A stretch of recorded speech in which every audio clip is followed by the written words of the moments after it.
আমি আপনাকে ডাকতে আজকে কি কারণে আমি রাজনীতি ছেড়ে দেবো একবারে। কারণ আমি কার জন্য রাজনীতি করব? যে রাজনীতি করে জনগণ আমাকে দালাল বলে, জনগণের জন্য আমি মৃত্যু মার খাই। এবং দেখেন একটা জিনিস, আমি ভাই এই রাজনীতির জন্য কি না করছি। আমি নিজের ইউটিউব থেকে কামাই করে আমি এর থেকে একটি একটি করে টাকা জড়ো করে আমি বন্যার্থ মানুষের পাশে দাঁড়াই।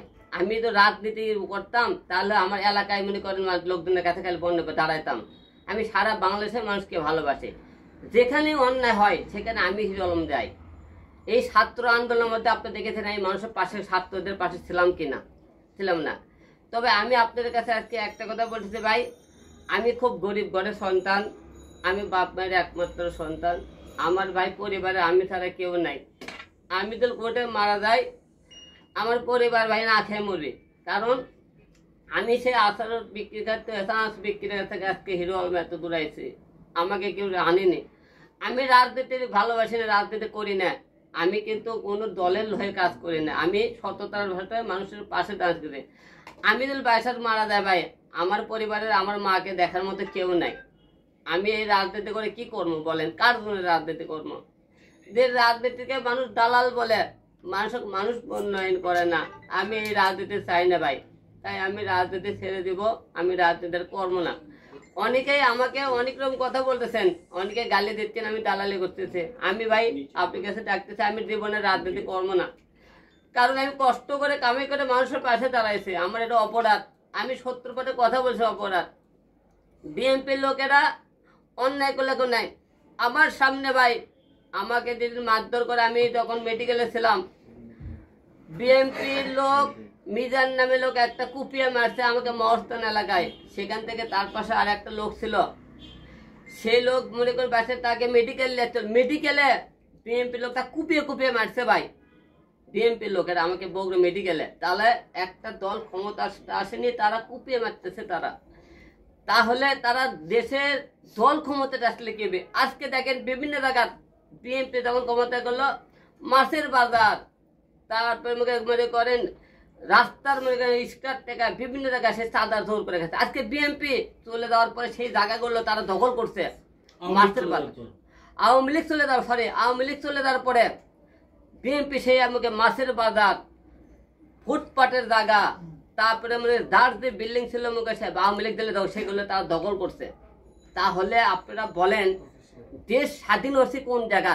তাহলে আমি যে বলছিলাম এক স্বৈরাচার কাছে আরেক স্বৈরাচার আসতেছে আমাদের দেশে, আপনি এই জায়গাটা খুলে আজ গত 5 তারিখে হওয়ার পরে, আন্দোলন হওয়ার পরে থেকে সারা বাংলাদেশে যে লুটপাট, যে ছিনতাই, সব বিএনপির লোক করতেছে। আপনি দেখবেন অনেক জায়গা আওয়ামী লীগের লোক বিএনপি হয়ে যোগ দিচ্ছে। আমি দেখি অনেক জায়গা বিএনপির সাথে আওয়ামী লীগও যোগ দিয়ে গেছে তাদের পিঠ বাঁচানোর জন্য, তাদেরকে বাঁচানোর জন্য। তাহলে আমরা কোন জায়গাতে আছি ভাই? আমরা পৃথিবীতে আসে বাংলাদেশে স্বাধীন কোথায় হতে পারছি? আমরা স্বাধীন হতে পারিনি, আমরা এখনো অসহায় আছি। তাই আজকে বলছি আমি এই রাজনীতি কেন, কার জন্য করবো? আমরা কার জন্য রাজনীতি করতে হবে? দেশের জনগণের জন্য। সে দেশের জনগণ তোমাকে দালাল বললো, আমাকে মারধর করে একে একে 4 বার মার কাছে, ঢাকা 70 আসন মার কাছে, পুত্তর লাগানো আমাকে মার। আমার অপরাধটাকে ছিল, আমি অপরাধ কি করছি? বিএনপির রেসবির ভিতরে মামলা করছি। বিএনপির রেসবি সাহেব তখন সেই টাইমে দখলবেন কথা অর্ধ অশিক্ষিত পাগল, আমি পাগল বলে অর্ধ অশিক্ষিত বলছে, তাদের বিরুদ্ধে কথা বলা যাবে না, মামলা করা যাবে না। আমি করছি সেটাকে আমাকে আমরা অপরাধ হয়েছিল। আপনারা বলেন বিএনপি কোন একটা নেতা গালেছে? একটা ক্লিপ দেখাইন আমাকে। আওয়ামী লীগের কোন নেতা গালেছে? আপনারা ক্লিপ দেখবেন। তাহলে আপনারা এই জিনিসটা বলবেন আমি কোন, আমার অপরাধটা কোন জায়গা। তাই আপনাদের সবাইকে বলতেছি আমি এই বিএনপির রাজনীতি যেকোনো জায়গা মানুষ আজ থেকে হিরো আলম বন্যার্থের মধ্যে মানুষ যাতে বন্যার্থের মধ্যে হিরো আলম মানুষ আর দাঁড়াবে না।